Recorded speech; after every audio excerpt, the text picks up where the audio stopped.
Prostrations to Ramana, shining as the self in all beings. By the abundant grace of that self, manifest as Ramana, let us begin today's Satsang with a prayer by Srimati Sapna Ganesh, and this will be followed by the chanting of Muktaka trayam by Sri Nandakumarji.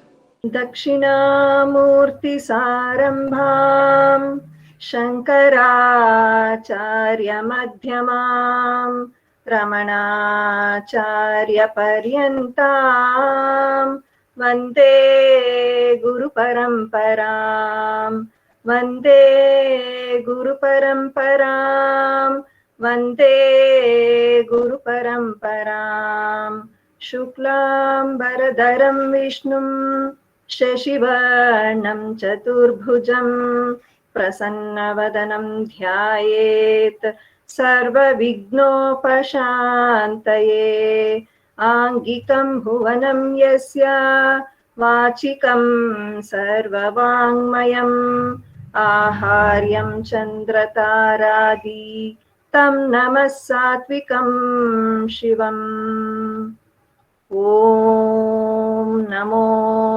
Bhagavate Shri Ramanaya. Namo Ramana to everyone. Ekam Aksharam Hridaynirankaram Bhasade Swayam Likyate Patham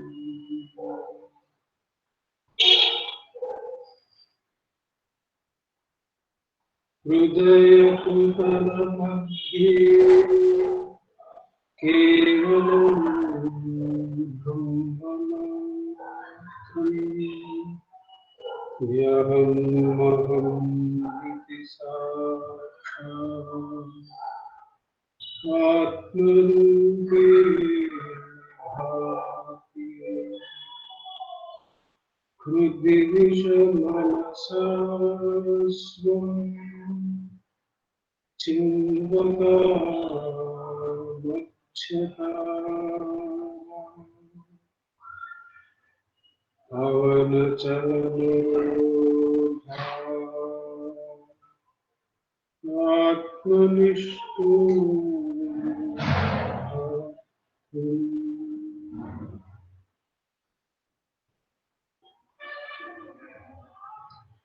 Deham Ranmayavat Jadatmakam Aham Buddhir Mahasyastitu Aham Tattata Bhava Shukti Samuri Siddhatma Sadhava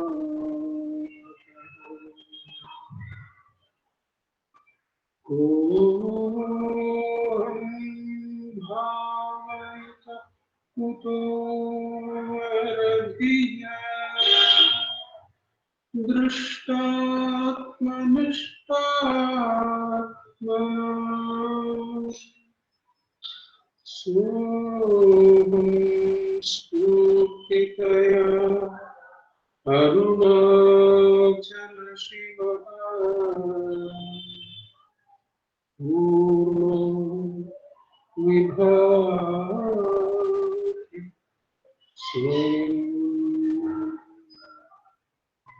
Soham Spukitaya Arunachala Shiva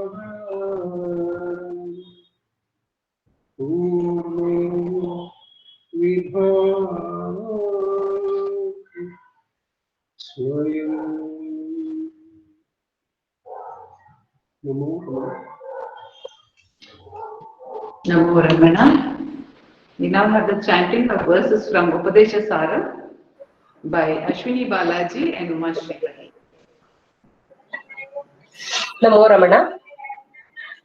ಇದಮಹಂ ಪದ ಭಿಕ್ಯಮನ್ವಹಂ ಅಹಮಿಲೀನಕೆ ಪ್ರಲಯ ಸತ್ತಯ ವಿಗ್ರಹೇಂದ್ರಿಯ ಪ್ರಾಣದೀತಮ ನಾಹಮೇಕ ತಜ್ಜಡಂ ಯಸತ್ ಸತ್ವಭಾಸಿಕಾ ಚಿತ್ವೇತರ ಸತ್ತಯಾ ಹಿ ಚೇತ್ ಚಿತ್ತಯಾ ಹ್ಯಹಂ ಈಶ ಜೀವಯೋರ್ ವೇಷಧೀಪಿದ ಸತ್ಸ್ವಭಾವತೋ ವಸ್ತು ಕೇವಲಂ ವೇಷಹಾನತ ಸ್ವಾತ್ಮದರ್ಶನಂ ಈಶ ದರ್ಶನಂ ಸ್ವಾತ್ಮರೂಪತ ಆತ್ಮ ಸಂಸ್ಥಿತಿ ಸ್ವಾತ್ಮದರ್ಶನಂ ಆತ್ಮನಿರ್ದ್ವಯಾದಾತ್ಮನಿಷ್ಠತ ಜ್ಞಾನವರ್ಜಿತ ಜ್ಞಾನಹೀನ ಚೇತ್ ಜ್ಞಾನಮಸ್ತಿ ಕಿಂ ಜ್ಞಾತುಮಂತರಂ ಕಿಂ ಸ್ವರೂಪಂ ಇತ್ಯಾತ್ಮದರ್ಶನೆ ಅವ್ಯಯ ಭವ ಪೂರ್ಣಚಿತ್ ಸುಖಂ ಬಂಧ ಮುಖ್ಯತಿ ತಂ ಪರಂ ಸುಖಂ ವಿಂದತಿ ಹಜಿ ವಸ್ತು ದೈವಿಕ ಅಹಮಪೇತಕಂ ನಿಜ ವಿಭಾನಕಂ ಮಹದಿದಂ ತಪೋ ರಮಣವಾಗಿಯಂ. Namo Ramana.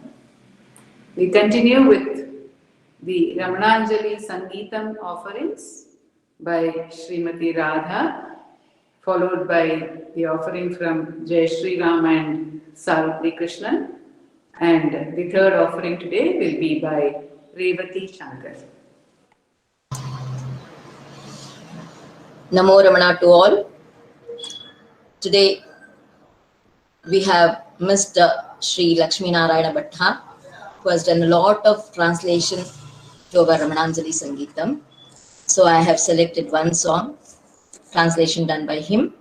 It is Sadhuvan song. The translation is by Sri Lakshmi Narayana Bhatta, and the music is by Upendra Kumar.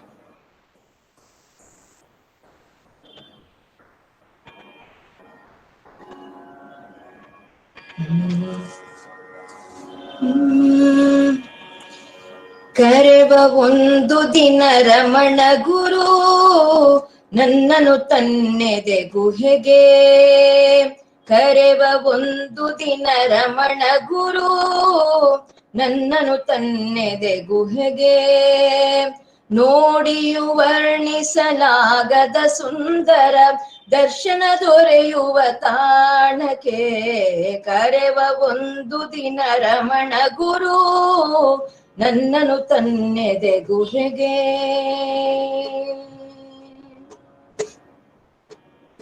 ಹಸಿವುದಾಹಗಳೇ ಇಲ್ಲದ ಸ್ವಾರ್ಥ ದ್ವೇಷ ತಮಸಲ್ಲದ, ಹಸಿವುದಾಹಗಳೇ ಇಲ್ಲದ ಸ್ವಾರ್ಥ ದ್ವೇಷ ತಮಸಲ್ಲದ, ಎಲ್ಲೆಲ್ಲಿಯೂ ಶ್ರೀರಮಣನ ಮೌನದ, ಎಲ್ಲೆಲ್ಲಿಯೂ ಶ್ರೀರಮಣನ ಮೌನದ, ಕೊಳ್ಳಲು ನುಡಿವ ಕೇವಲ ಪದಕ್ಕೆ, ಕೊಳ್ಳಲು ನುಡಿವ ಕೇವಲ ಪದಕ್ಕೆ, ಕರೆವ ಒಂದು ದಿನ ರಮಣ ಗುರು ನನ್ನನು ತನ್ನೆದೆ ಗುಹೆಗೆ.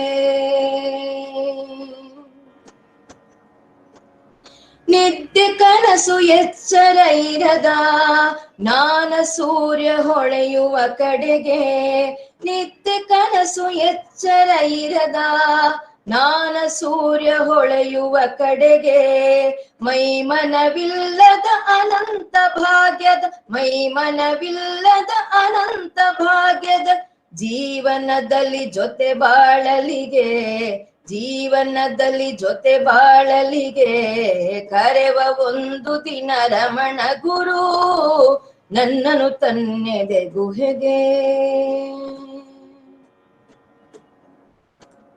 ಹೋದವರಾರು ಹಿಂದಕ್ಕೆ ಬಾರದ ಊರಿನ ಸುವರ್ಣ ಭವನದಲ್ಲಿ, ಹೋದವರಾರು ಹಿಂದಕ್ಕೆ ಬಾರದ ಊರಿನ ಸುವರ್ಣ ಭವನದಲ್ಲಿ, ಜ್ಞಾನ ರೂಪಿ ಶ್ರೀರಮಣನ ಸಭೆಯಲ್ಲಿ, ಜ್ಞಾನ ರೂಪಿ ಶ್ರೀರಮಣನ ಸಭೆಯಲ್ಲಿ, ಪತಿಯ ಜೊತೆಗಿರಲು ಸುಖದಲ್ಲಿ, ಪತಿಯ ಜೊತೆಗಿರಲು ಸುಖದಲ್ಲಿ ಕರೆವ ಒಂದು ದಿನ ರಮಣ ಗುರು ನನ್ನನು ತನ್ನೆದೆ ಗುಹೆಗೆ ನೋಡಿಯು ವರ್ಣಿಸಲಾಗದ ಸುಂದರ ದರ್ಶನ ದೊರೆಯುವ ತಾಣಕ್ಕೆ ಕರೆವ ಒಂದು ದಿನ ರಮಣ ಗುರು ನನ್ನನು ತನ್ನೆದೆ ಗುಹೆಗೆ ನನ್ನನು ತನ್ನೆದೆ ಗುಹೆಗೆ ನನ್ನನು ತನ್ನೆದೆ ಗುಹೆಗೆ.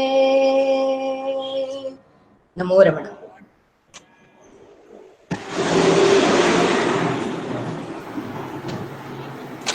ಎದೆಗುಂದದಿರು ಹೇ ಮನವೇ, ಎದೆಗುಂದದಿರು ಹೇ ಮನವೇ, ಜೀವನ ಹೂ ಮಾತ್ರವಲ್ಲ ಮುಳ್ಳೋ ಇಹುದು ತಿಳಿ ಮನವೇ, ಎದೆಗುಂದದಿರು ಹೇ ಮನವೇ, ಜೀವನ ಹೂ ಮಾತ್ರವಲ್ಲ ಮುಳ್ಳೋ ಇಹುದು ತಿಳಿ ಮನವೇ, ಎದೆಗುಂದದಿರು ಹೇ ಮನವೇ. ಅನುಭವಿಸಿದ ನೋವುಗಳೆಲ್ಲ ಮರೆಯುವ ದಿನವೀಗ ಬರುತ್ತಲಿದೆ, ಅನುಭವಿಸಿದ ನೋವುಗಳೆಲ್ಲ ಮರೆಯುವ ದಿನವೀಗ ಬರುತ್ತಲಿದೆ, ಹರಿಸಿದ ಕಣ್ಣೀರ ಹೊಳೆಯಲ್ಲ, ಹರಿಸಿದ ಕಣ್ಣೀರ ಹೊಳೆಯಲ್ಲ ಪನ್ನೀರಾಗುವ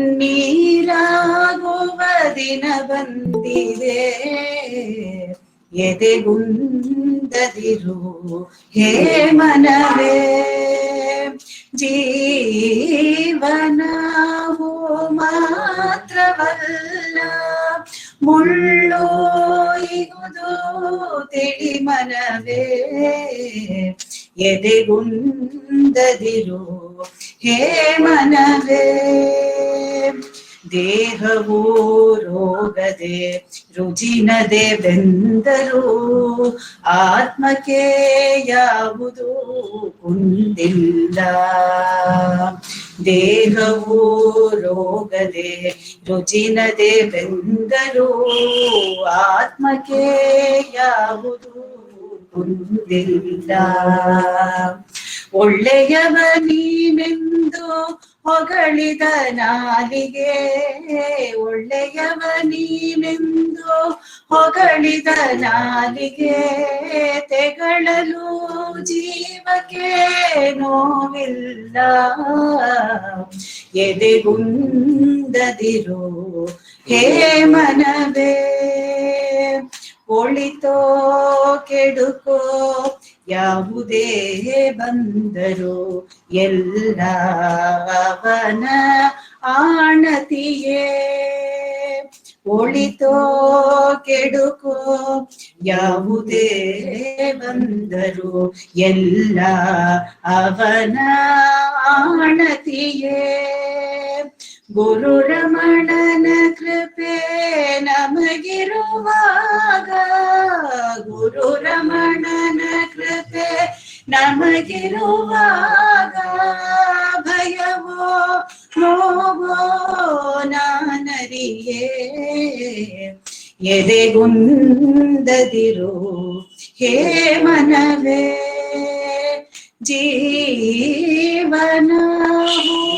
ಮಾತ್ರವಲ್ಲ ಮುಳ್ಳೋ ಇಹುದು ತಿಳಿ ಮನವೇ, ಎದೆಗುಂದದಿರು ಹೇ ಮನವೇ, ಎದೆಗುಂದದಿರು ಹೇ ಮನವೇ. ಓಂ ನಮೋ ಭಗವತೆ Shriram.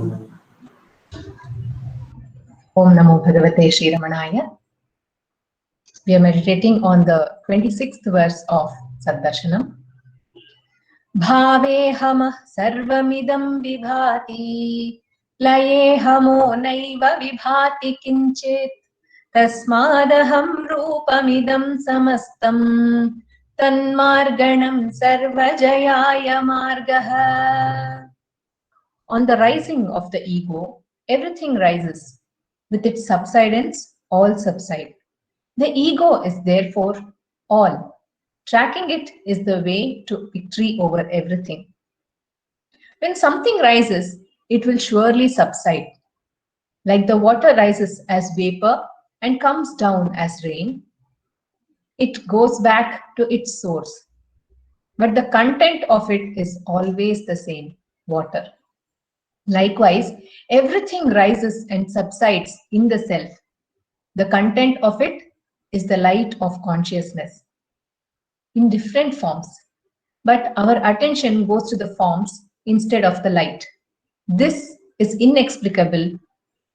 This inexplicable way of the self cannot be understood with the limited mind. It has to be experienced by questioning who this mind is. Who am I? I present to you today a translation, Kannada translation of Bhagwan's Arunachala Ashtakam, which says the same thing. This is presented in Kannada, which is translated by Dr. N.S. Lakshminarayana Bhatta, who has merged into the light, becoming the formless, and being that light, offering this song to Bhagavan Sri Ramana Maharshi. The music is by M. Rangarao.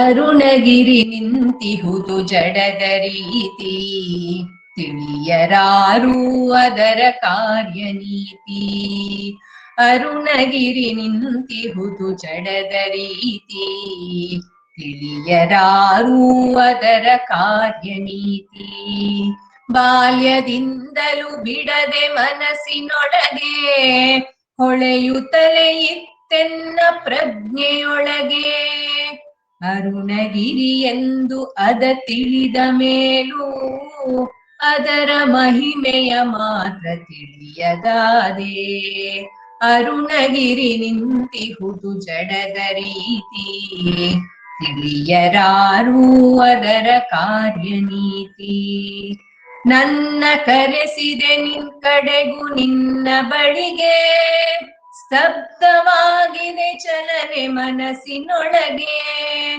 ನಿನ್ನಡಿಗೆ ಬಂದು ನಾ ಕಣ್ಣ ತೆರೆಗೆ ಪರಿಪೂರ್ಣ ನಿಶ್ಚಲನ ರೂಪ ತಿಳಿದೆ ಅರುಣಗಿರಿ ನಿಂತಿಹುದು ಜಡದ ರೀತಿ ತಿಳಿಯರಾರು ಅದರ ಕಾರ್ಯನೀತಿ ನೋಡುತ್ತ ನಾನೇ ಅಳಿದು ಹೋದೆ ಆಲೋಚನೆಯ ಮೂಲ ಹರಿದು ಬೀಳೆ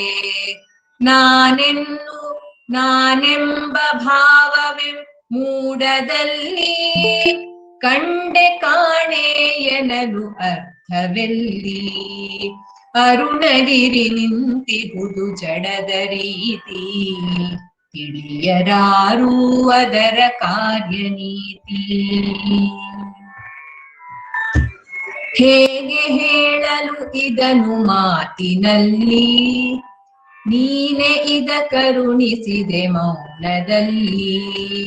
ಮೌನದಲ್ಲೇ ಸೂಚಿಸಲು ನಿನ್ನ ನಿಜವಾ ತಾಳಿ ನಿಂತೆಯೋ ಹೊಳೆವ ಗಿರಿಯ ಭಾವ ಅರುಣಗಿರಿ ನಿಂತಿಹುದು ಜಡದ ರೀತಿ ತಿಳಿಯರಾರು ಅದರ ಕಾರ್ಯನೀತಿ ಅರುಣಗಿರಿ ನಿಂತಿಹುದು ಜಡದ ರೀತಿ ತಿಳಿಯರಾರು ಅದರ ಕಾರ್ಯನೀತಿ ತಿಳಿಯರಾರು ಅದರ ಕಾರ್ಯನೀತಿ ತಿಳಿಯರಾರು ಅದರ ಕಾರ್ಯನೀತಿ. ನಮೋ Ramana. Namo Ramana. We are remembering through all the songs today's Ramananjali offering by the devotees has remembered Dr. Lakshminarayana Bhatta, who has translated into Kannada Bhagavan's Arunachala Aksharamanamalai. That is a major contribution, and many compositions, most of the compositions of Bhagavan, which Ramananjali has presented, and many compositions of Muruganar Swami and Sadhu Swami, and a few of Ganapati Muni have been translated by Dr. M.S. Lakshminarayan Bhatta. He has also contributed a Kannada biography on Bhagavan Ramana, which has reached the people and touched their hearts. Our homage to this devotee of Bhagavan. We now continue today's satsang with the reading and sharing by Sri Nandakumarji.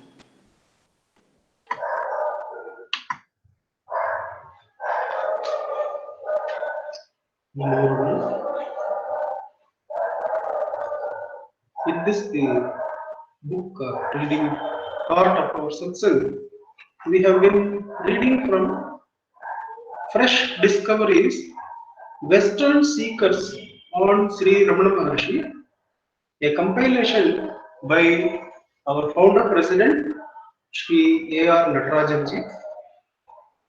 We have gone through the account of Mercedes D. Acosta, Here Lies the Heart, and we are blessed to come upon the account of Susan Alexandra Curtil. The account is given by her daughter. The book in which this account is contained is called The Hill of Fire. The Hill of Fire is the book from which this has been drawn, and it gives an account of the spiritual journey of Suzanne Alexandra Curtil from France originally. Her daughter, it appears, is Monica Bose, who has written that work. Suzanne comes to the Maharshi. It begins with a quote from the Bible: "He that is near me is near to the fire." Origin Jeremiah Homilies 23. He that is near to me, is near to the fire. So that is the Agni Tattvam of Arunachalam. When the dross has to be burnt, then Arunachala is seen as the hill of fire. That seems to be a similar spiritual thought in the Bible also. That he that is near to me is near to the fire. As Suzanne made the journey by train to Tiruvannamalai, kilometers of arid splendor unfurled before her eyes. Arid means that the less of water and rains and all that. She saw tawny earth and tawny hills and giant piles of rock that were the skeletal remains of ancient mountains. Tawny appears to be the brown color in which she found those vegetations. A desert vegetation of thorn scrub and cactus-like euphorbia scrabbled for existence in the dry, unrewarding soil. Unexpectedly, there would be a copse of tall trees revealing the presence of underground water. The sudden brilliant green of paddy standing waist high, or the mellow gold of mustard fields. Early in the morning, the train slowed. As it approached a mountain, taller and standing apart from the rest. She did not recognize it at once, and thought only that it looked very denuded and ancient. Its soil was eroded, and the rocky structure beneath was exposed like the ribs of a skeleton. It was only when they had gone around it, and she saw its less rugged eastern aspect, that she recognized it to be the hill Arunachala. In the early sunlight, it glowed a fiery red, and she remembered that Arunachala was held to be the manifestation of Shiva in the form of fire, the column of fire. She would learn that the entire hill is worshipped as Tejolinga. The subtle aspect of fire is the light it gives. So Arunachala is also called as the Tejo Linga, the blazing mark of the true absolute, declared in the Skanda scriptures to be the secret, sacred heart center of Shiva and hence the spiritual center of the world. Aduve talam arunachalam talam yavumadikam adbhumiyin hidayam mari aduve shiva hidaya. That is the verse she is referring to, where Arunachala is referred as the spiritual heart of this world, not only this world but of the entire creation, which is the body of Shiva. So it is the center of both this world and the heart center of Shiva. For centuries, it had been a much frequented place of worship and pilgrimage, as well as the abode of saints and sages. Susan and her two companions alighted at the small, neat station of Tiruvannamalai. Outside the station, they found a horse-drawn cart to take them to the ashram, which was about 5.5 kilometers from the town. Their vehicle took the big street, the main residential street of the town, which went up to meet the road skirting the base of the hill. The 13-kilometer long circumambulatory road first passes between the massive wall of Lord Arunachaleshwar temple on the left and the majestic hill on the right. Once the road leaves behind the town and comes to open country, there open for the traveler the vista of antique landscape of temples, shrines, sacred tanks and pilgrim halls. Some temples have filigree carved domes. Others, more primitive, are of rough-hewn rock.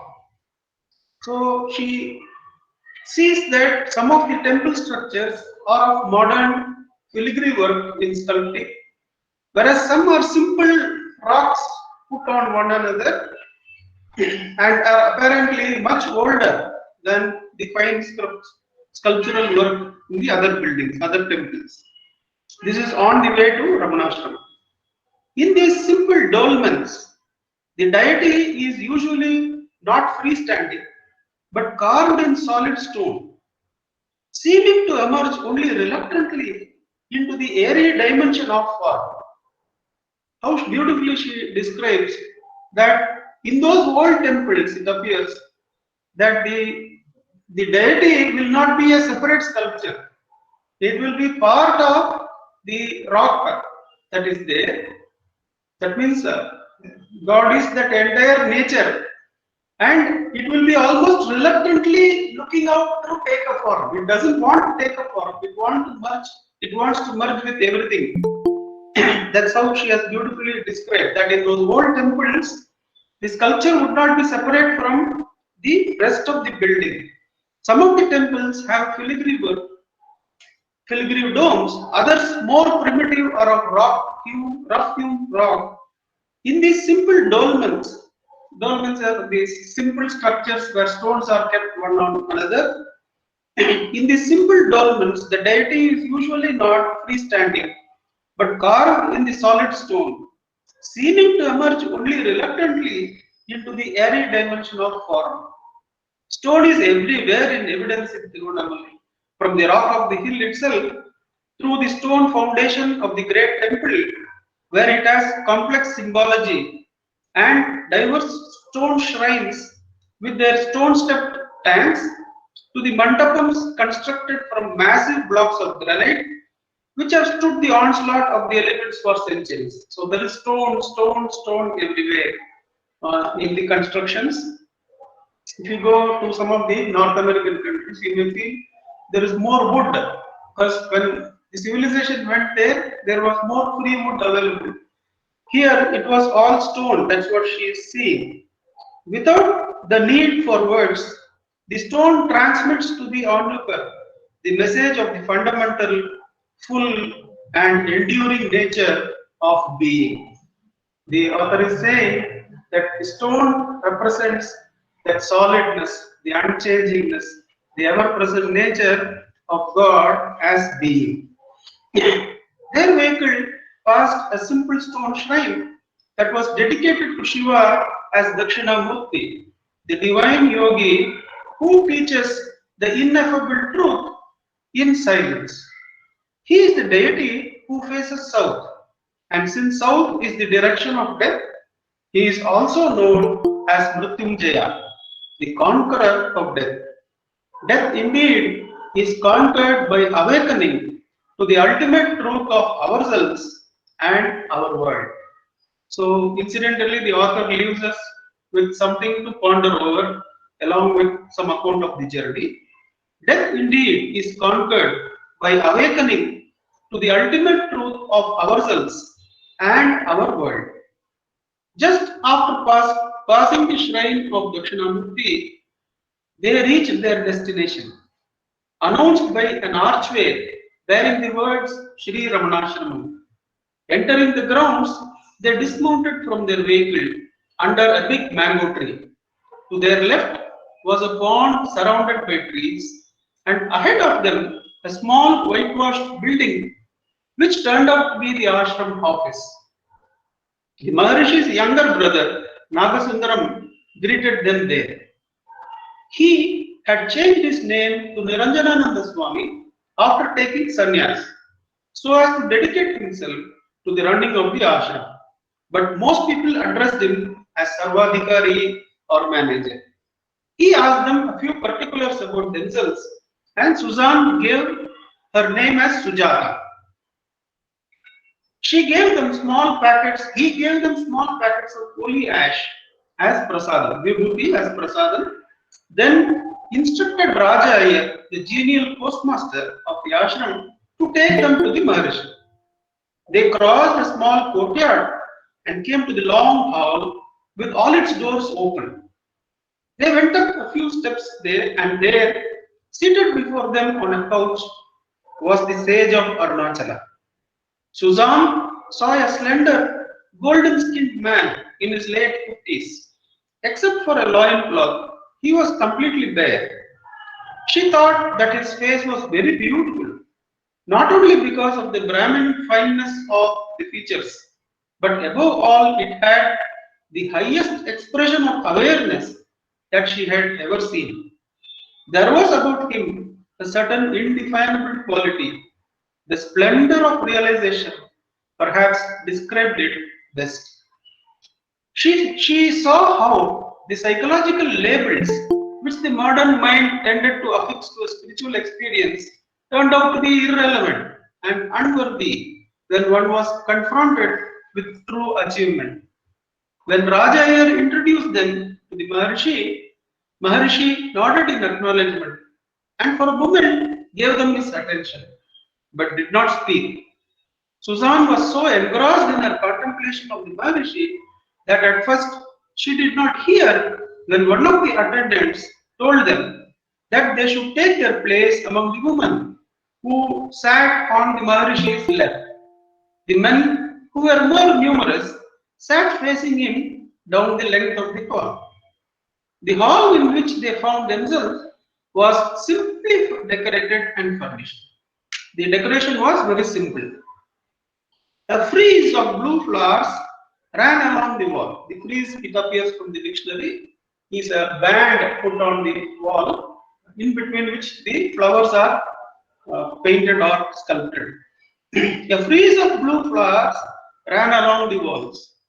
A clock hung on the wall facing the devotees. Below it, on a shelf, there were a few tin containers. Presently, she saw the Maharishi take some nuts out of one of the containers for the squirrel that had run to him along the back of the couch. Next to the couch was a revolving bookcase, and further down the hall stood two plain wooden cupboards holding more books and as small store of stationery. Little attempt had been made to create a mystical or spiritual background for the Maharshi. The furniture was functional, the surroundings ordinary, yet the banal setting could not detract from the grandeur of the sage. He was exceptional, first of all, in just being himself. In every action he made, whether he was correcting a manuscript or reading a letter, there was a complete naturalness and absence of pose. This is very rarely seen, for few are those who, being rooted in their true identity, have no need to seek a flattering image of themselves or confirmation of what they are from the impressions they make on others. Once during the morning, the Maharshi turned and looked directly at Susan. She would write to us about his wonderful grace.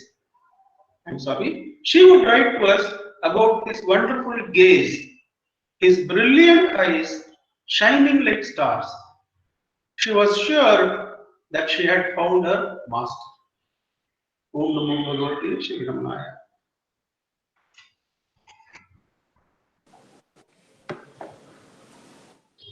Namo Ramana.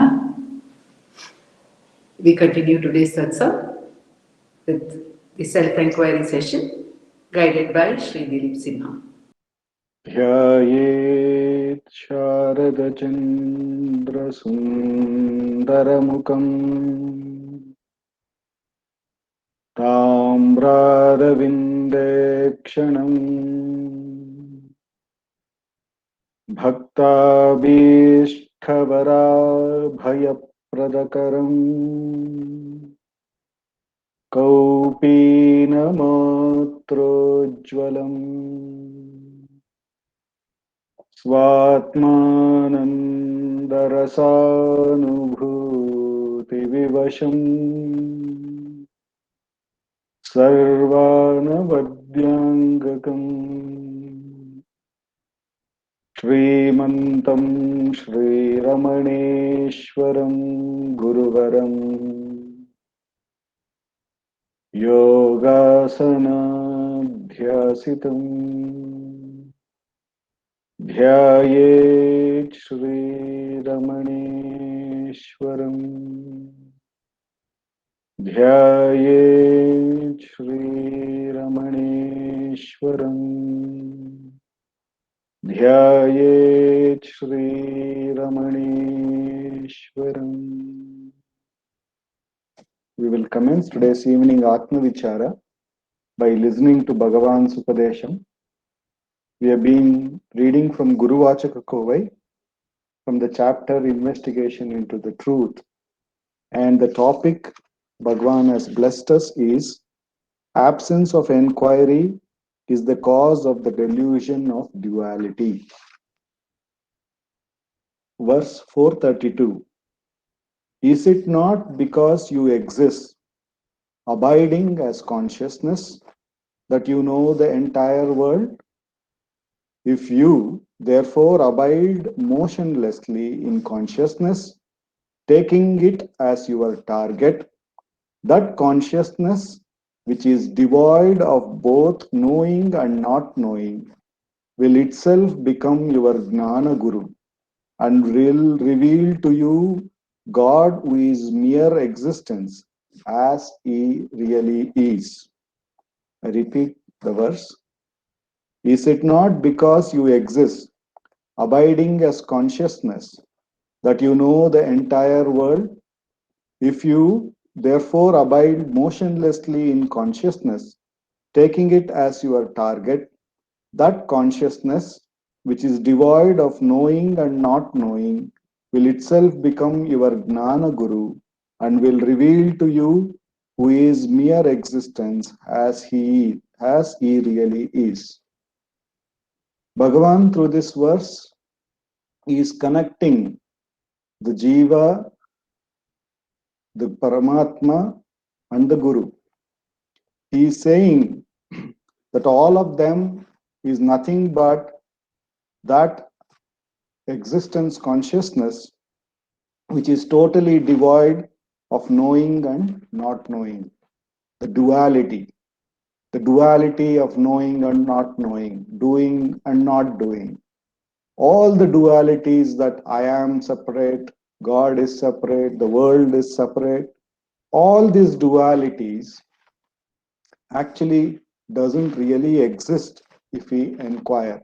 That is what Bhagavan is saying, because one is only pure existence and consciousness.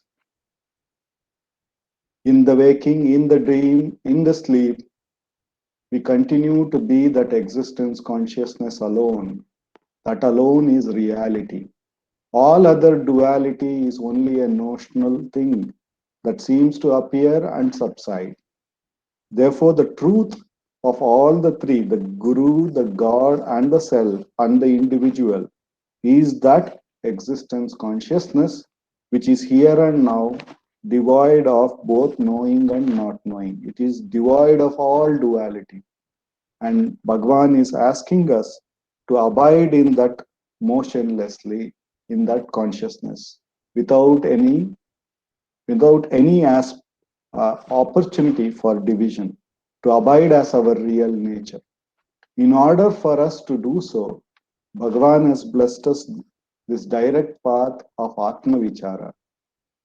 In Atma Vichara, we question every thought, we inquire every thought, which begins with the first delusion or the first duality that I am a separate entity. All thoughts are rise only to this individual nature that we believe to be real.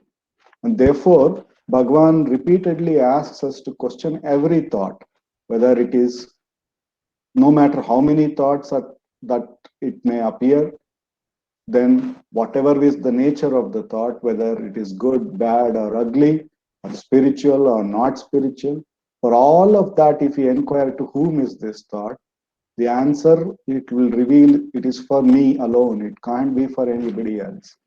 Thereupon, this I, which has become a division, which was not at all present in deep sleep, or it changes its identity in the dream, and which becomes an individual to this name and form in the waking, becomes available to be questioned, to be inquired. Who am I really? Really, am I this waking entity? Or am I that dreaming entity? Or am I that where there is no I in the deep sleep? When we really inquire the reality of the I, then we recognize that we are that existence consciousness devoid of all these things. That alone is our real nature. And that real nature, as Bhagavan says here, is devoid of all sorts of knowing and not knowing, doing and not doing, all the divisions. And that remaining as that, we reach that state of God, Guru, and the Self, which is truly one. So Bhagavan asks us to diligently question every thought, inquire every thought, to whom is this and who am I? And the immense grace of Bhagavan, for the next 10 minutes, let us do Atma Vichara.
Namo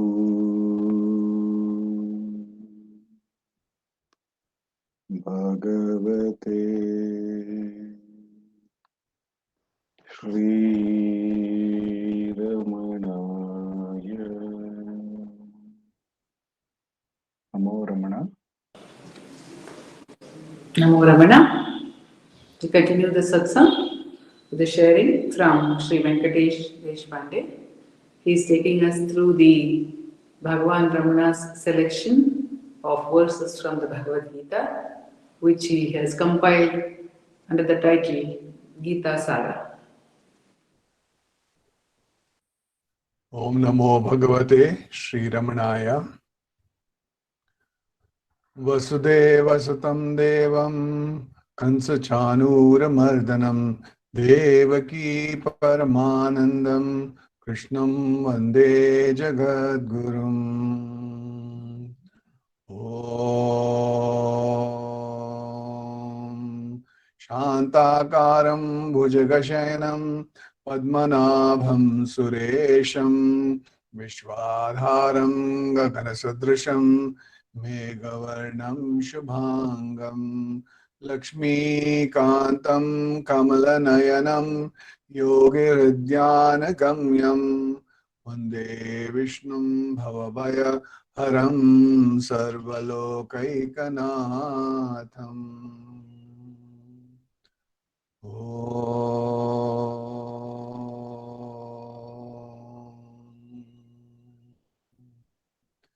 We're doing manana on verse 29, chosen by Bhagwan, which is from the chapter 5, verse number is 28. So we'll have Sapna kindly chant the verse, please. Yes, sir. अथ श्रीमद्भगवद्गीता सारः यतेन्द्रियमनो बुद्धिर्मुनिर्मोक्षपरायणः विगतेच्छभयक्रोधो यः सदा मुक्त एव सः यतेन्द्रियमनो बुद्धिर्मुनिर्मोक्षपरायणः विगतेच्छभयक्रोधो यः सदा मुक्त एव सः. Thank you, sir. Thank you, Sapna. The contemplative sage who has controlled his senses, mind and intellect, is heart and soul engaged in striving for liberation, and who is bereft of desires, fear and anger, stands ever liberated. Here, Krishna has enumerated certain basic sadhanas which are essential for getting liberation, moksha.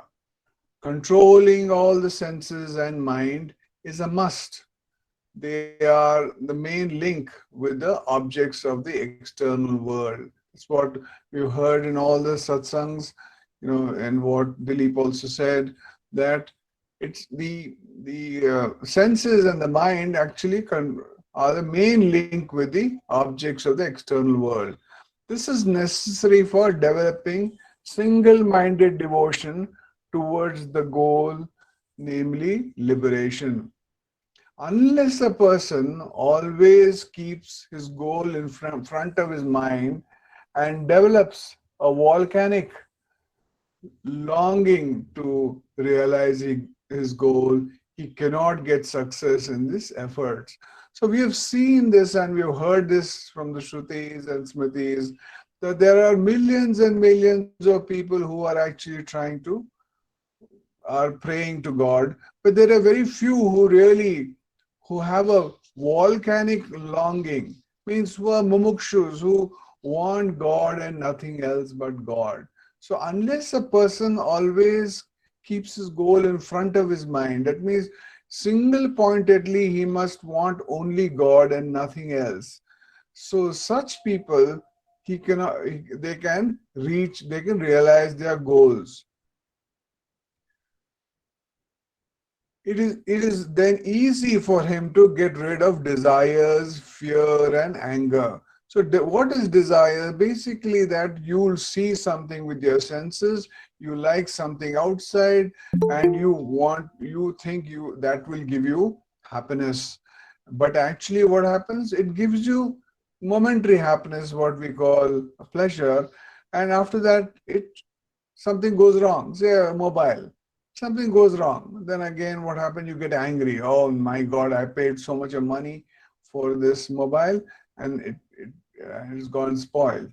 Or fear is why, now fear, like if you're walking on a dark road, you fear that somebody will come and attack you. Why do you have that fear? Because all fear of failure. We are doing something and we think, oh, we have fear of failure. Why is that? Because we believe there is somebody else. There is somebody else who's going to comment. There's somebody else. You are in Dvaita. You're not in Advaita. So when you are within and you realize your truth, then you realize the truth of everybody and everything. One cannot think of getting anywhere near moksha till he leaves off all his desires for attaining an object, any object in the world, as also his anger. So unless we drop this world like we do in our deep sleep, the mind is not there, you are not there, the world is not there, and when you wake up you say, oh, I had a fantastic sleep. So unless you drop all these desires, then only you will experience fearlessness. Fear arises out of duality. Only when one is convinced that there is nothing else other than the self, all fears will go. So unless you realize who you are, then only fear will vanish. Desire or lust, anger, etc. give you pain. Why? Because of the I conceit. This I conceit is from ignorance, and this again from I am, the body idea. So the first thing as you wake up in the morning is, as you're waking up, you feel a sense of silence. But then as you get up, then you first you think you are there, and then the whole world rises with you. So I am this body is the biggest issue, which is the ego, and because this rises, the world rises. The last can be only after the rise of the ego. The ego not arising, the whole chain of mishaps disappear. So if there is no ego, what happens? Then the whole chain of mishaps, they are actually mishaps because they are only projections, disappear. Therefore, prevent the rise of the ego. This can be done by remaining in your own real nature. Then lust, anger, etc. are conquered. This is in the talk 575. What is the course of the passions? Desire to be happy or enjoy pleasure. Why does the desire for happiness arise at all?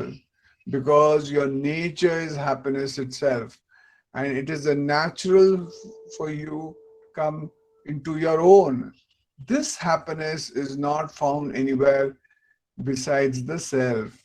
Do not look for it elsewhere, but seek the self and abide therein.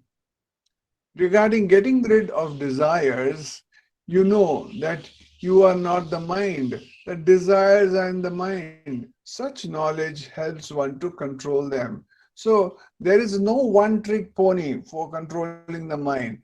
In different situations, you'll have to use different methods of controlling the mind. And each one of us, because of our samskaras, because of our prarabdhas, we have a certain DNA. So we have to use and experiment different methods, maybe karma yoga, maybe bhakti, maybe jnana, maybe japa, maybe breath control, maybe self-enquiry. You have to do different things to be able to control the mind. And once you control the mind in a certain situation, then that memory will be there. So whenever you are in that similar situation, you can use that same tool. Say if you use breath control as one of the methods, say if you are in a crowded place, you use breath control, then you can keep repeating that, by which you will be able to go within, and that will be and as the mind quietens, then you can keep doing self-enquiry. Every time you attempt satisfaction of a desire, the knowledge comes that it is better to desist. Repeated reminders of this kind will in due course weaken the desires. So if you see whatever in our lives, we'll see if you look at our lives, whatever we give energy to grows. So if you've got, say, pain in your knee, if you don't give thought to that pain, that you won't feel the pain. It's like a beautiful example that we all give in our satsang is you're driving a car and somebody is honking at the back and you're getting angry. Why is that person honking behind you? But suddenly you get a call and you realize your son or your daughter has got a first rank, and that fellow is again honking behind. What happens to you? You say, oh, poor chap, he must be in a hurry to go somewhere. Let me go to the side, let him go. He'll reach his destination fast. The same situation, because the thought was different in your mind, the reaction to that was different. So what is important is, if you're able to keep a positive mind, so you have to go from the lower mind of lust, greed, anger, hatred, jealousy, to love, compassion, giving, being good, doing good. If you go into that, then what happens is you start being within and start seeing the goodness in everything. Often renunciants are more inclined towards Ashtanga Yoga or Hatha Yoga, along with their practice for asceticism. Their extreme detachment makes them disinterested in the path of devotion, which requires meditation on the names, forms, and abodes of God. Sri Krishna here describes the path that ascetics take. He says that such ascetics shut out of thoughts of sense objects by controlling their sight and breath. See, if you go to Rishikesh and if you go to holy places, you see the sadhus, they will never lift their eyes. They'll be watching their toes, they'll put their heads down, they'll be watching the toes, and they'll be walking. And little ahead also they'll be looking at, so that there are no feet coming in front of them. Why? Because they don't want to get distracted. Okay. So they are focused, their gaze between their eyebrows. If the eyes are fully closed, sleep may overtake one, and if they are wide open, they may get distracted by the objects around them. In order to avoid both these defects, the ascetics concentrate their gaze with eyes half open between the eyebrows or the tip of their nose. They also harmonize the prana, the outgoing, incoming prana, with the. So if you watch your prana, what happens? The source of the mind and the source of the breath is same, so your mind automatically becomes quiet until both become suspended in yogic trance. This yogic process enables the controlling of the senses, mind, and intellect. Such persons make liberation from the material world as their only goal. So if you're able to control your thoughts and know that the world is not true, then what happens is you will automatically be within the self. Such ascetic practices lead to Atma Jnana, knowledge of the self, not to Brahma Jnana, knowledge of God. Hence, the ascetic's path must also be consummated through the devotion to God as stated. So what is important is, so when they are doing this, when ascetics are actually in the process of cutting the world off, then they additionally they will also be praying to God. So they will be taking the japa, they'll be doing japa within their, so that their minds don't go outwards. So this is a method by which we, in this verse they said, Shri Krishna has said that the contemplative sage who has controlled his senses, so a sage who has controlled his senses is bereft of desires, fear, and anger, and stands ever liberated. Om Namo Bhagavate Sri Ramanaya.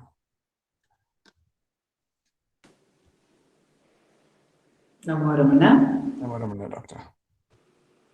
We continue the satsang with a sharing from Dr.Kala Rengasamy on the Devi Kaluttaram Jnana Vichara Padala.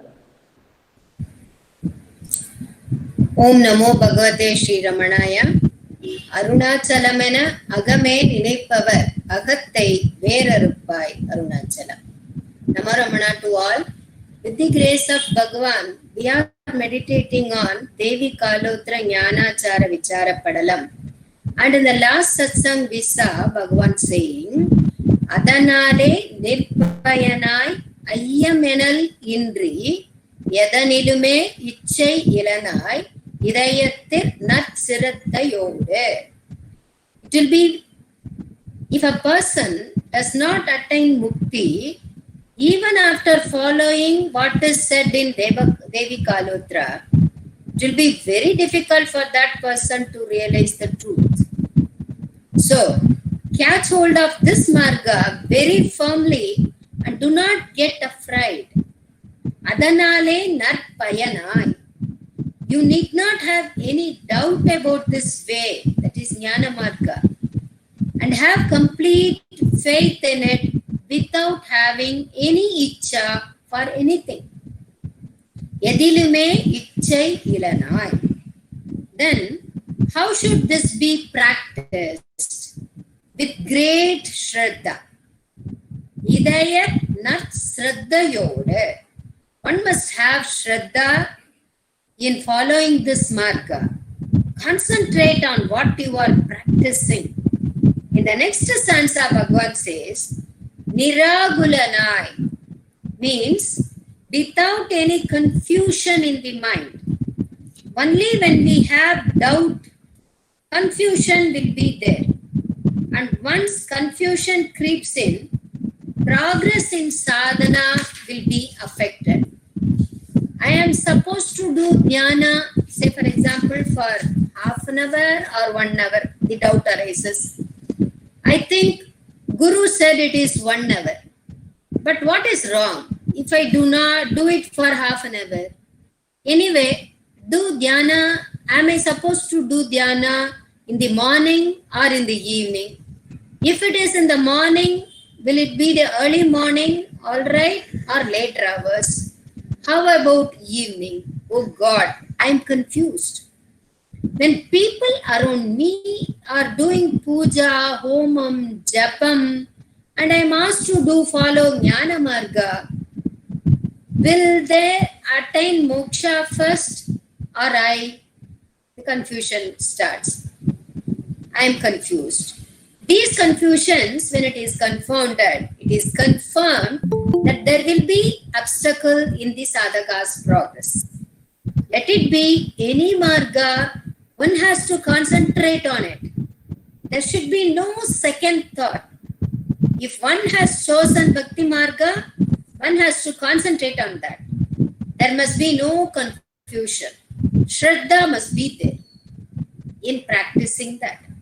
Once, I'll tell you an example. Avvayar, a great poet saint, was doing puja to Vinayaka. After finishing that puja, she was supposed to go to Kailasam. When she was performing the puja, many were crossing her through Vayu Marga, heading to Kailasha. And one of them was a king. And he asked her, "Oh party, you have not started yet. When are you going to reach Kailasha at this rate? We will all be there before you." On hearing this, what party did you know? She started doing the puja in a great hurry. And Vinayaka seeing this said, "Party, stop. Do your puja in your usual way, as you would usually do it. It is my responsibility to see that you reach Kailasha on time." Avvayar said, was very happy, and with great concentration and with Shraddha, she performed her puja. And so Vinayaka took her to Kailasha even before those people who teased her.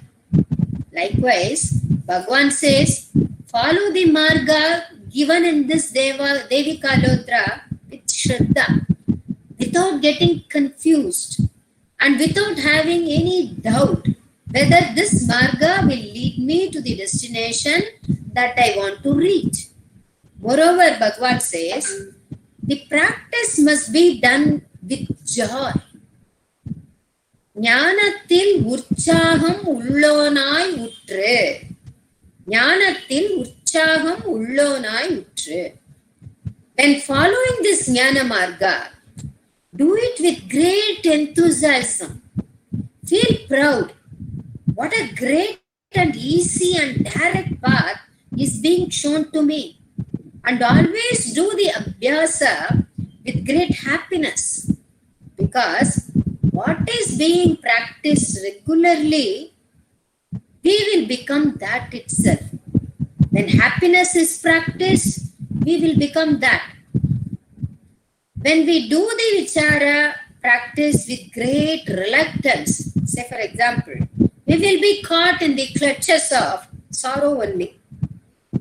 Why? Because if it is practiced with doubt and reluctance, our mind will go out and started thinking, oh, that person is not doing any self-enquiry, but he is very happy and enjoying the worldly things. Why should I practice Jnana? There are so many things to be enjoyed in life. Why should I take this path? Then concentration goes off. In Ulladanarpathu, Bhagavan says, Neeril Vilunda Porul Kana Vendi Moolgudal Pola. The concentration for realizing the truth must be like this. Neeril Vilunda Porul Kana Vendi Moolgudal Pola. It must be such firm. See, a precious thing has fallen inside a well. How effective the concentration of the person will be to search for that precious thing. He will immediately dive into the well and his full focus will be on that to get that precious one. Likewise, Bhagavan says, Yejumbum agandai, Yejumidatai. Focus your full attention on the place from where the I thought arrives and abide there itself. How? By controlling other thoughts and the breath, prana. Giving attention to the rising thought is very important. Instead of fulfilling the thoughts, one has to ask for whom this thought arises. The answer will be, it is for me. Then we put the question, who am I? If we do this sadhana joyfully and continuously, not fixing any time limit without doubting it and not getting confused, Bhagavan says that is the way to realize the truth directly. In Appadapattu also, Bhagavan says so beautifully, Sandadam salipara santoshamagave. One has to practice always. And there is no stipulated time. And it is the duty of the sadhakas to do the practice without any hesitation and doubt about it. And of course, it must be practiced with happiness. Santoshamagave. Rest he will take care of. We must have faith in that. Krishna says, if you take one step towards me, I am ready to take 10 steps towards you. Hope we are all ready to take that one step. Om Namo Bhagavate Sri Ramanaya.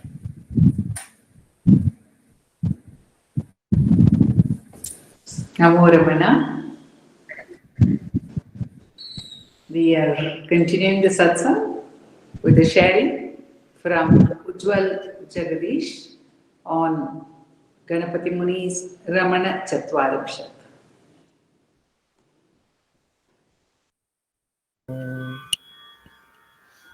Om Namo Bhagavate Sri Ramanaya.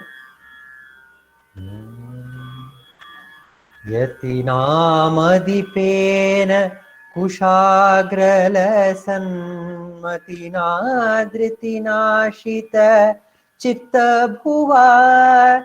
Yatinamadipen Kushagralasan Matinadritinashita Chitta Bhuvala Harim Pramadhasya Sadhavahata Nihatantara Kshatrava Samhatina Laharim Pramadasya Sadhavahata Nihatantara Kshatrava Samhatina Yatinayakanu Kushagrachitanu Chaladhi Manadi Nashipanu Chittajananu Yatinayakanu Kushagrachitanu Chaladhi Manadi Nashipanu Chittajananu Anandalahariya Sada Pravahipa Antarangadi Janipa Ripugala Samharipa Ananda Lahariya Sada Pravahipa Antarangadi Janipa Ripugala Samharipa. Ganapati Muni singing the glory of Ramana in Ramana Chatvarimshat sings of Ramana as the Yatinam Adipa. He is the head of the yatis, ascetics, and he is one with the sharp intellect.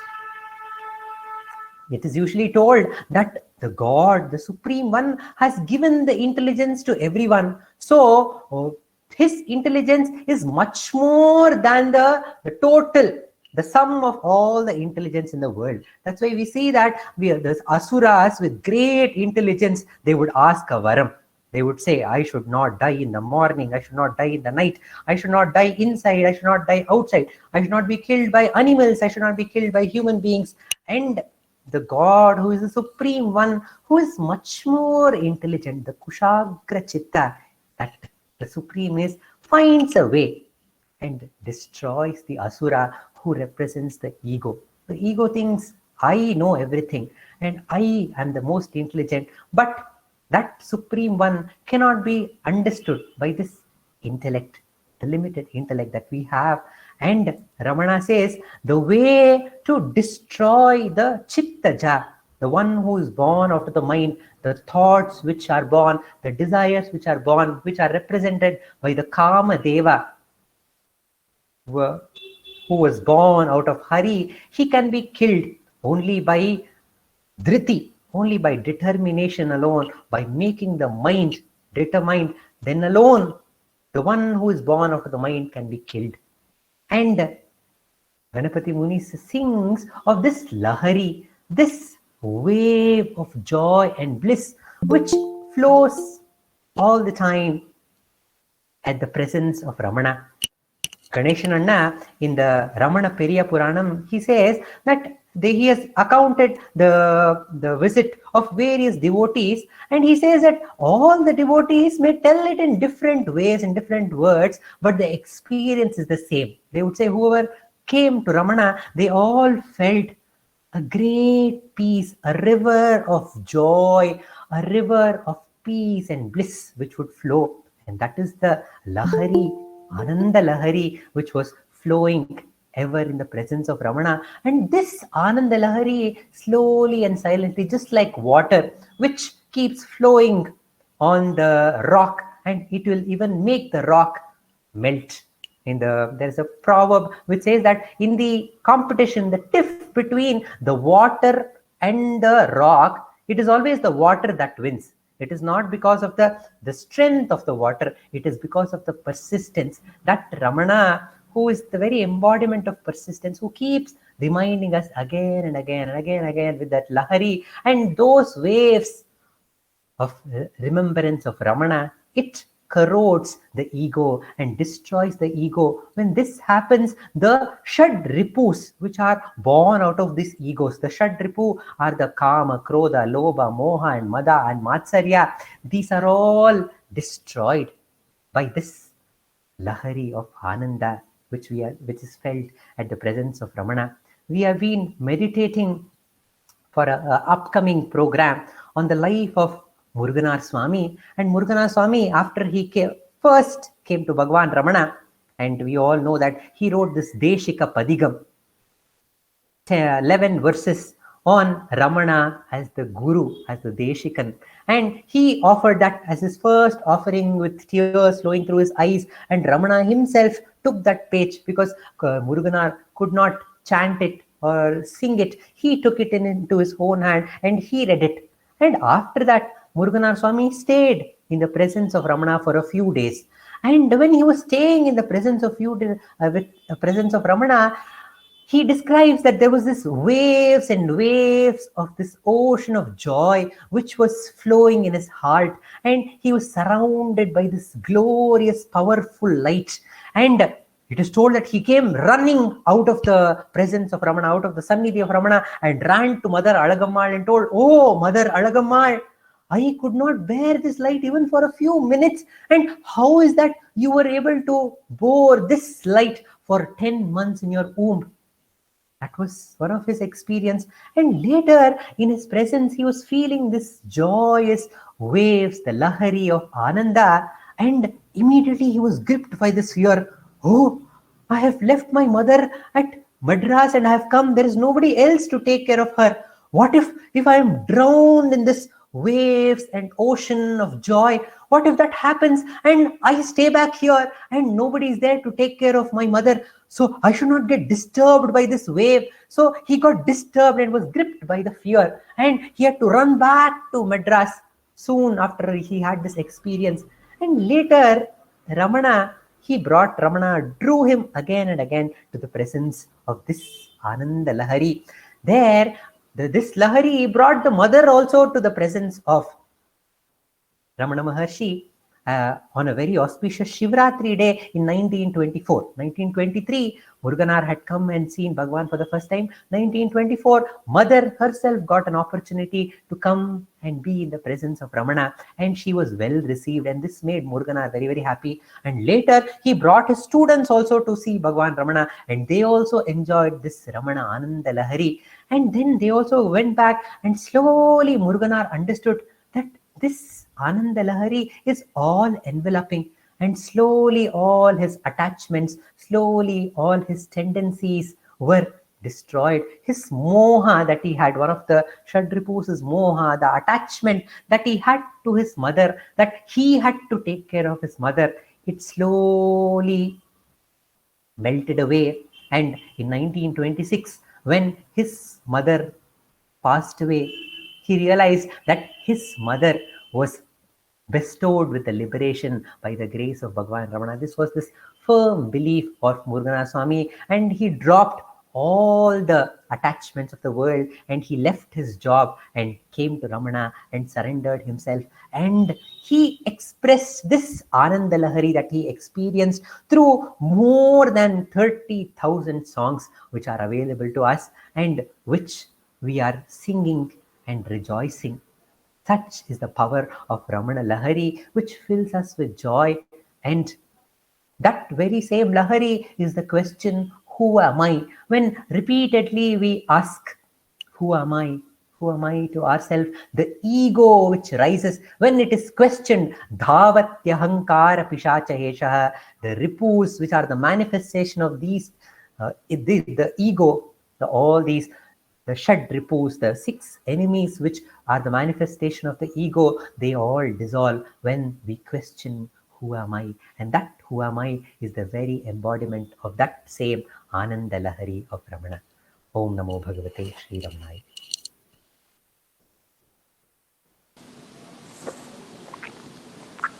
Namo Ramana.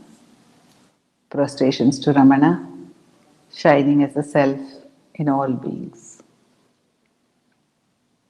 By the abundant grace of that self manifests as Ramana. We have been blessed to meditate on Vishwanatha Swami's Ramana Ashtottara, the litany of names on Bhagavan. And having told us in the Dhyana Shlokam that Bhagavan is indeed the Apara Satchit Sukhavari Rasher, the Lahari which was referred to just now by Ujwal Jagadeesh with reference to the context of Ganapati Muni's verses on Bhagavan. The Ramana Lahari, Laharim Pramadasya Sadavahatam. And Vishwanatha Swami also describes the presence of Ramana as the Ramana Lahari, right from his experience of Bhagavan's presence in the Skandashramam days. So that is Vishwanatha Swami's vision of Bhagavan. It is of the Apara Satchit Sukhavari. It is that limitless ocean of existence, consciousness and bliss. Having said that, and having said that this Ramana is to be experienced in the heart, Guhahitam, he has to be experienced in the heart and he is to be meditated upon in the heart. Vishwanatha Swami then starts off on the litany of 108 names, beginning from Mahasena Mahumshena Jataha, the embodiment of Mahasena, of the leader of the celestial army, Mahasena Mahumshena Jataha, who has come to us as Ramana, Sri Ramana. And what is his primal role or the overpowering presence of Ramana? What does it do for all of us? What is the reason for his coming? Guruhu. He has come as the Guru, Ramano Guruhu. That's what Vishwanatha Swami says. And it is true that even Skanda, the Muni, when the Muni sees Bhagavan as the embodiment of Subramania, he sees him as the embodiment of the principle of the world teacher, the Sadguru. He says that, "O Ramana, you have taught in days of yore, you have taught Brahma, you have taught our father Shiva, and now you have come as a guru of Ganapati, your elder brother." So that is the role. And what is Subramania? What does Subramania do? He has imparted the import of Omkara, the essence of the being, the primal sound Omkara, which is a symbol of, which is an embodiment of the self. So, Ramano Guruhu Akhanda Samvidakaraha. He is actually the undivided consciousness. He is the form of the undivided consciousness. Akhanda Samvidakaraha. And he has taken this form. Why has this undivided consciousness, this unmanifest consciousness, why has it taken the form? It has taken the form for the sake of the universe, Jagat Hitavataraha. So he is born for the sake of the good of the universe. Akhanda Samvidakaraha, Jagat Hitavatara. He has come for that. And who is he? He is a great light, Mahaujase Namaha. And he is that great light, that unbroken light of the self, which has come for a reason, and that reason is Jagat Hitavatara. And he has come, that is, he says he is Mahaujasa, he is Karanodbhava, and that reason is Jagat Hitavatara. And where does he take this form? He has taken this form in the sacred place of Bhuminatha, Bhuminatha Salottitaya Namaha. Ramana was born in Tiruchuri, the sacred space. We saw how Bhuminatha was first seen as the entire world encompassing light by the king who came at that time and running away from the dosha of Brahmahati and he came, and the moment he stepped into Tiruchuri, that force completely enveloped him, and he had a vision of the all-enveloping light, just as Brahma and Vishnu had the vision of Arunachala as the all-enveloping light.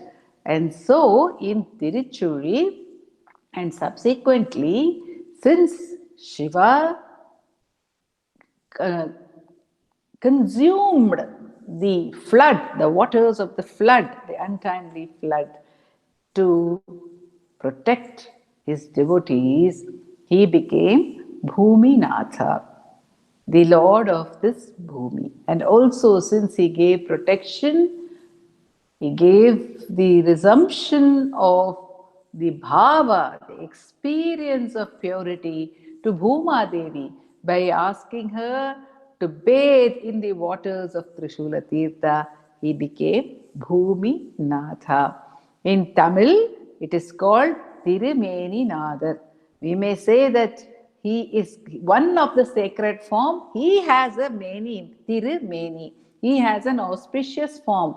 So he is Tirumeni Nadar. It is also true that every form is his own manifestation. Therefore, he is Tirumeni Nadar. The entire world of manifestations, Bhagavan tells us in his Upadesa Undiyar, Yennuru Yavum Irayuruvamena Yenni Valipadal Undipara, Isanar Pujanai Undipara. All the manifest forms are only the forms. So that Tirumeni, that form of the Lord, that Vishwarupa of the Lord, is the manifestations in eightfold ways as the five elements, the sun, the moon, and all the living beings. So this is how he is manifest. This is his form. Therefore, in whichever form we see him, or whichever form we see, whichever form we behold, it is the form of Bhuminatha. Therefore, Bhagavan became manifest in the kshetra of Bhuminatha to show us this underlying principle that all forms are only the forms of Shiva.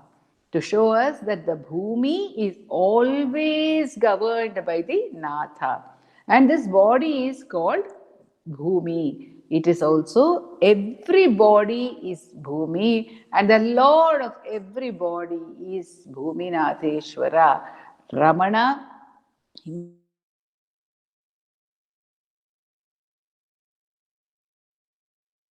the Agni Tattva of Shiva, as whom he is said to be manifest here. So the two are not different. Shiva and Skanda are not different from each other. And therefore many say that Bhagavan and Arunachala are one and the same.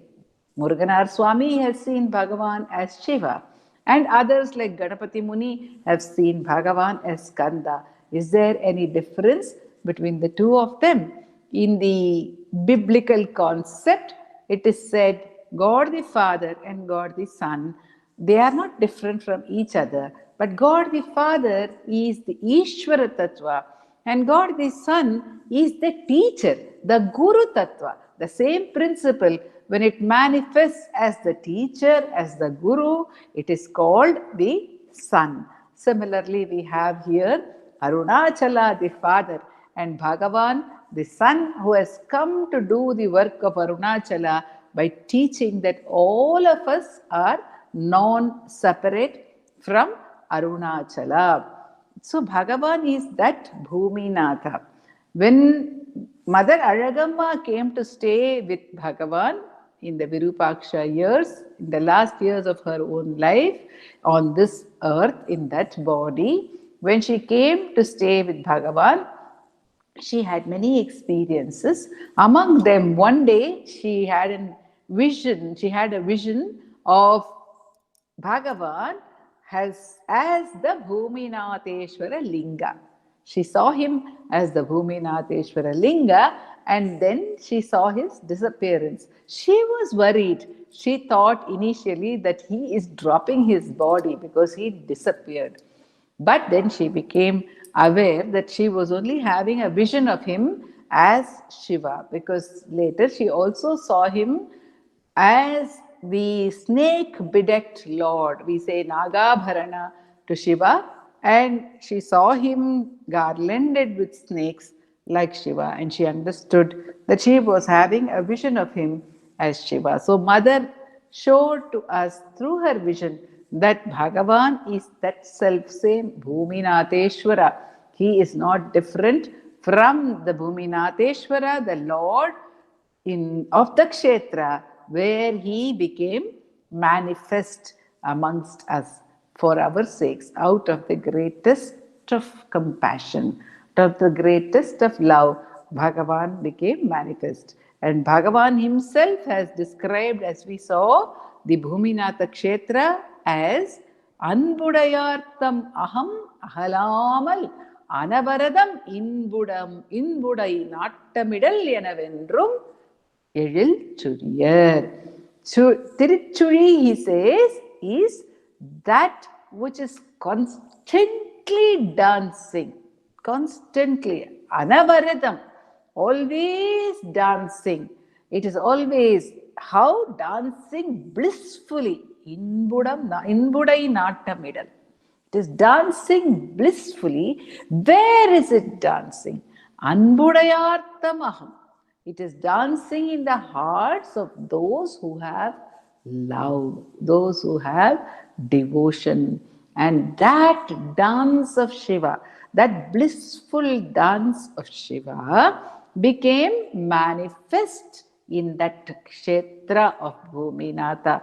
That which is the dance of Shiva, that which is aham, always dancing as the I, became manifest. That Bhuminateshwara became manifest in his own space. Bhuminatha Sthalottitaya Namaha. And how was he manifest? Where was he manifest? He was manifest in the lineage of Parashara Maharishi.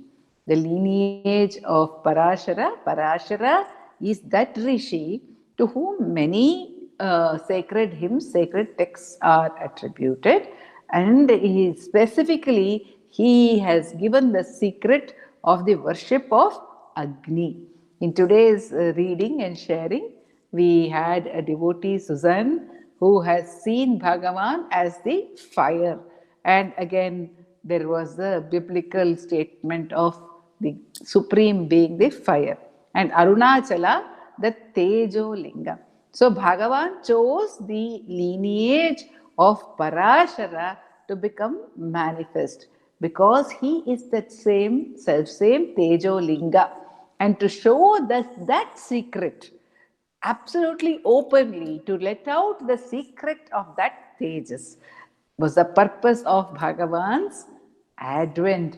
Bhagavan has said in Aksharamanamalai, Velivitten unsayal, Veruttidadu unnarul velivittu ennaikka. I have just let out your secret, O Arunachala. So he chose the lineage of Parashara, and Parashara himself comes in the lineage of Vashishta. He is the grandson of Vashishta. What did Vashishta give to us as Upadesha? He has given Yoga Vashishtam. So, Bhagavan is the embodiment of that lineage in which the Yoga Vashishtam comes, which is one of the most ancient texts and the very revered text on Advaita Vedanta Yoga Vashishtam, to which Bhagavan has also referred quite frequently, and verses from which he has selected and translated. And Bhagavan has come to teach us in that lineage of Vashishta, Parashara, and to whom? Sundara Arya. In that lineage, Bhagavan was born to Sundara Arya. Just now, in the month of February, actually on the 3rd of March, according to the Tithi, Sundaramayar Day was celebrated just this week, by Sri Ramanashramam. So we pay our homage to Sundaramayyar also. Parashara Kulottamsaya Namaha, Sundararya Tapaphalaya Namaha. Let us continue to meditate more on these namas in the coming weeks by Bhagavan's grace. Om Namo Bhagavate Sri Ramanaya. We now go on to the chanting of verses from Bhagavan's Aksharamanamalai by Srimati Radha and Vaibhav.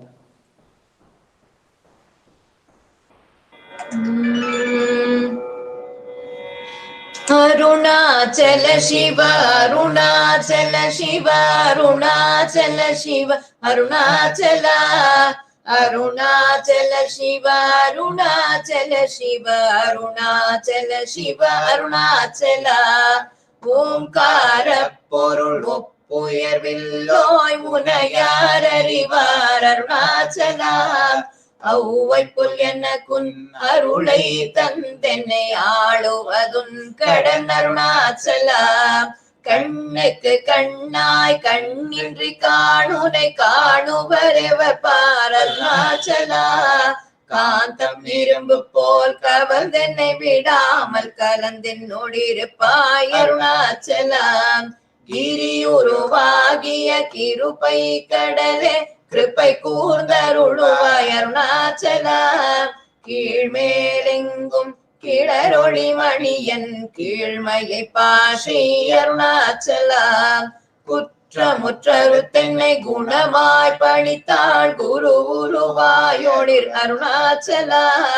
பூர்வாட்டண்ணியர் கொடுமயிர் படாதருள் கூர்ந்தென்னை சேர்ந்தருள் Arunachala. கெஞ்சியும் வஞ்சியாய் கொஞ்சமும் இறங்கில்லை அஞ்சல் என்றே அருள் அருணாச்சலா. கேடாதளிக்கும் முன் கேடில் புகழை கேடு செய்யாதருள் அருணாச்சலா. கையினிற் கனி உன் மெய்ரசம் கொண்டு உவகை வெறி கொள்ள அருள் Arunachala.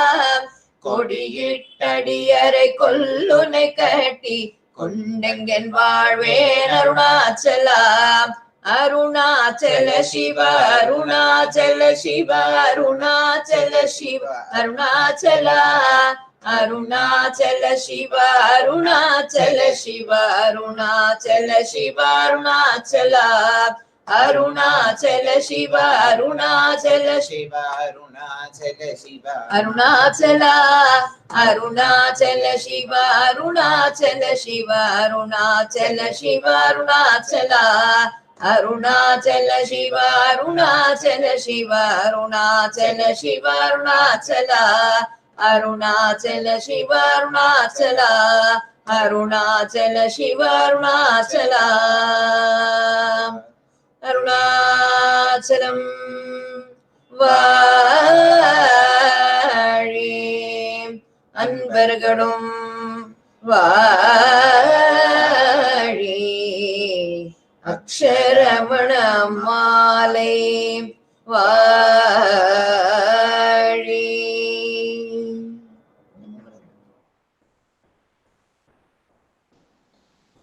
Namo Ramana. We conclude today's satsang with the Ashtottara Puja to Bhagavan offered at Subramaniam's altar and chanted by Vaibhavji and Prarthana and Uma and Ashwini.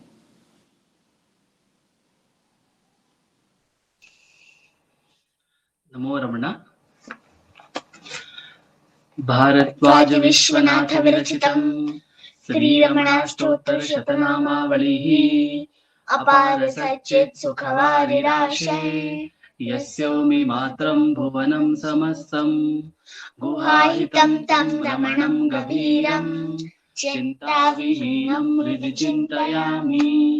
Om Mahasena Mahum Shena Jataya Namaha. Om Sri Ramanaya Namaha. Om Gurave Namaha. Om Akhanda Samvidakaraya Namaha. Om Mahaujase Namaha. Om Karanodbhavaya Namaha. Om Jagadidavataraya Namaha. ॐ श्रीभूमिनाथस्थलोस्थिताय नमः। ॐ पराशरपुरोत्तंसाय नमः। ॐ सुन्दरार्यतपःफलाय नमः। ॐ कमनीयसुचारित्राय नमः। ॐ सहायाम्बा सहायवते नमः। ॐ शोणाचलमहोलीनमानसाय नमः। ॐ स्वर्णहस्तकाय नमः। ॐ श्रीमद्द्वादशान्तमहास्थले लब्धविद्योदयाय नमः। ॐ महाशक्तिनिपातेन प्रबुद्धाय नमः। ॐ परमार्थविदे नमः। ॐ तीव्राय नमः। ॐ पितृपदान्वेषिणे नमः। ॐ इन्दुमौळिना पितृमते नमः। ॐ पितृआदेशतः शोणशैलं प्राप्ताय नमः। ॐ तपोमयाय नमः। ॐ उदासीनाय नमः। ॐ महायोगिने नमः। ॐ महोत्साहाय नमः। ॐ कुशाग्रधिये नमः। ॐ शान्तसङ्कल्पसंरम्भाय नमः। ॐ सुसन्दृशे नमः। ॐ सवित्रे नमः। ॐ स्थिराय नमः। ॐ तपक्षपितसर्वाङ्गाय नमः। ॐ फुल्लाम्बुजविलोचनाय नमः। ॐ चन्द्रिकासितहासश्रीमण्डिताननमण्डलाय नमः। ॐ चूतवाट्यां समासीनाय नमः। ॐ चूर्णिदाखिलविभ्रमाय नमः। ॐ वेदवेदान्ततत्त्वज्ञाय नमः। ॐ चिन्मुद्रिणे नमः। ॐ त्रिगुणातिगाय नमः। ॐ विरूपाक्षगुहावासाय नमः। ॐ विराजदचलाकृतये नमः। ॐ उद्दीप्तनयनाय नमः। ॐ पूर्णाय नमः। ॐ रचिताचलताण्डवाय नमः। ॐ गम्भीराय नमः। ॐ परमाचार्याय नमः। ॐ सुप्रसन्नाय नमः। ॐ अभयप्रदाय नमः। ॐ दक्षिणास्यनिभाय नमः। ॐ धीराय नमः। ॐ दक्षिणाभिमुखाय नमः। ॐ स्वराजे नमः। ॐ महर्षये नमः। ॐ भगवते नमः। ॐ ईत्याय नमः। ॐ धूमविद्याविशारदाय नमः। ॐ विमलाय नमः। ॐ दीर्घदर्शिने नमः। ॐ आप्ताय नमः। ॐ ऋजुमार्गप्रदर्शकाय नमः। ॐ समदृशे नमः। ॐ सत्यदृशे नमः। ॐ सत्याय नमः। ॐ प्रशान्ताय नमः। ॐ अमितविक्रमाय नमः। ॐ सुकुमाराय नमः। ॐ सदानन्दाय नमः। ॐ मृदुभाषिणे नमः। ॐ दयार्णवाय नमः। ॐ श्री शोणाचरहृद्भूतस्कन्दाश्रमनिकेतनाय नमः। ॐ सद्दर्शनोपदेष्ट्रे नमः। ॐ सद्भक्तवृन्दपरिवृताय नमः। ॐ गणेशमुनिभृङ्गेन सेविताङ्घ्रिसरोरुहाय नमः। ॐ गीतोपदेशसारादि ग्रन्थसञ्चिन्न संशयाय नमः। ॐ वर्णाश्रममतातीताय नमः। ॐ रसज्ञाय नमः। ॐ सौम्याय नमः।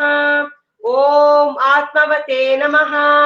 ॐ सर्वावनिमतस्थानाम् आराध्याय नमः। ॐ सर्वसद्गुणिने नमः। ॐ आत्मारामाय नमः। ॐ महाभागाय नमः। ॐ मातृमुक्तिविधायकाय नमः। ॐ विनताय नमः। ॐ विनुताय नमः। ॐ विप्राय नमः। ॐ मुनीन्द्राय नमः।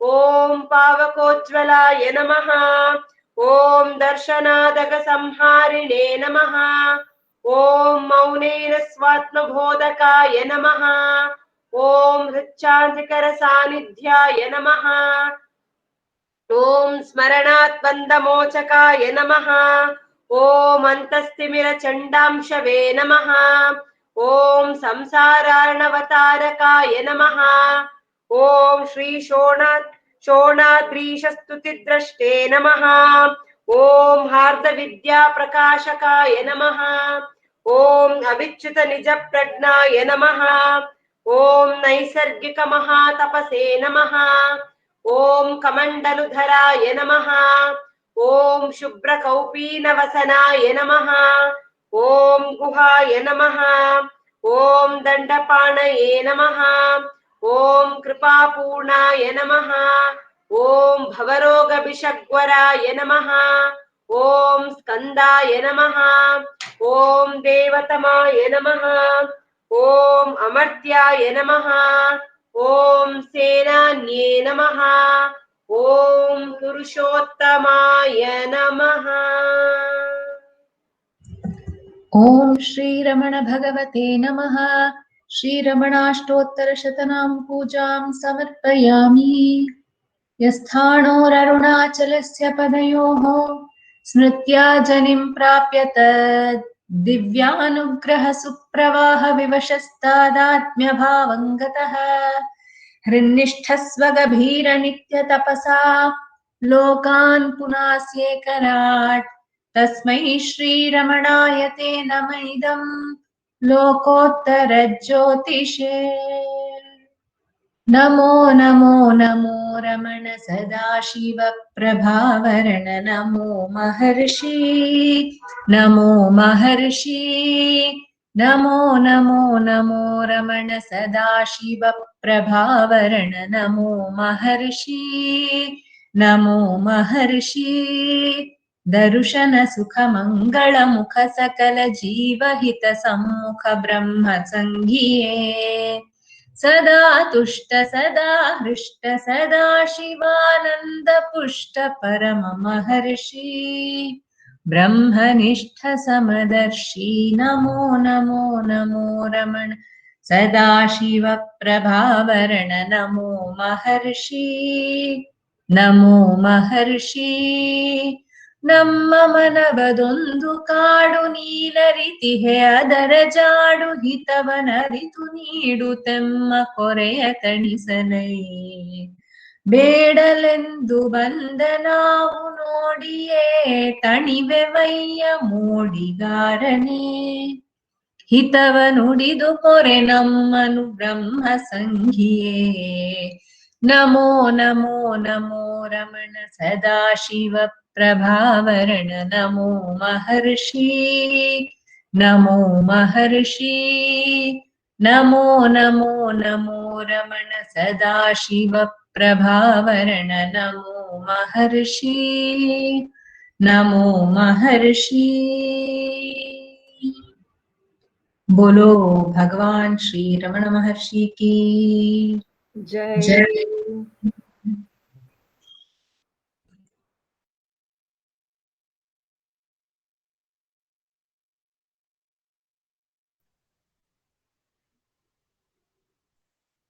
नमो रमण नमो